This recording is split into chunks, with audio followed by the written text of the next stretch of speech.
canoe, and I'm gonna explain the parts of it. So the front of the canoe is called the bow. All boats, the front of it is called a bow. So this is the stern. You normally tow because the seat is closer to it. Stern or rear seat, that's the bow or front seat.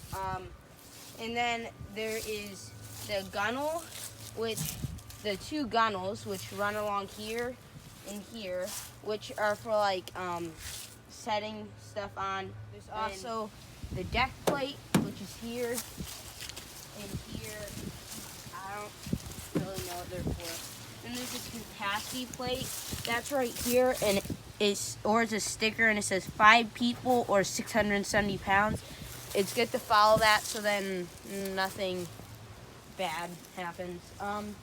So this is for first class requirement 6D. Describe proper body positioning in a watercraft depending on what type and size. So this is a canoe, and to get in, you always want to stay low, since if you're high up, you're probably going to tip it. Always keep 3 points of contact. So if I'm lifting this foot in, I don't want to be like this, since it could roll. And then you just always keep 3 points. And then you just move to whatever seat you're going to and sit down.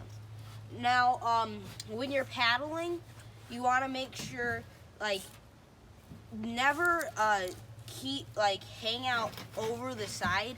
If you're like, this is for most boats, since you might fall out or anything.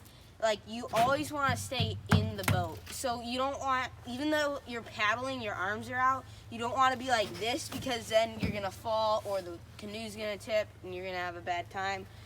But even in a bigger boat, let's say there's a motor on the back and I'm leaning out and I fall out. Now I'm in danger, and so you got to always stay inside the boat as much as possible. Yeah, getting out of the boat, very similar to getting in. One thing that you can do is have one person, so if I get out first, so I keep 3 points of contact. I get out like this, and now I can hold it for my buddy who's getting out or whatever. For a bigger boat, it doesn't quite matter as much, but make sure if you're tied on to a dock, that it is tied on before you get out, so then you don't end up like pushing the boat out. But that's how you position yourself in a boat. This is for a requirement 6C. You have to identify the parts of a paddle or an oar.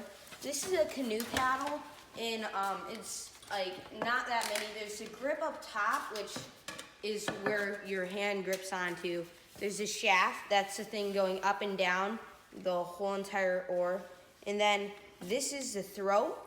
It's kind of like it starts from the shaft. It's kind of like your throat, it gets bigger. The blade is the part that will be in the water, like right around here. This is all the part of the blade, because that's the part that you're actually using to paddle. And then this is the tip of the paddle, and that's just the bottom of it. That's all the parts of a paddle.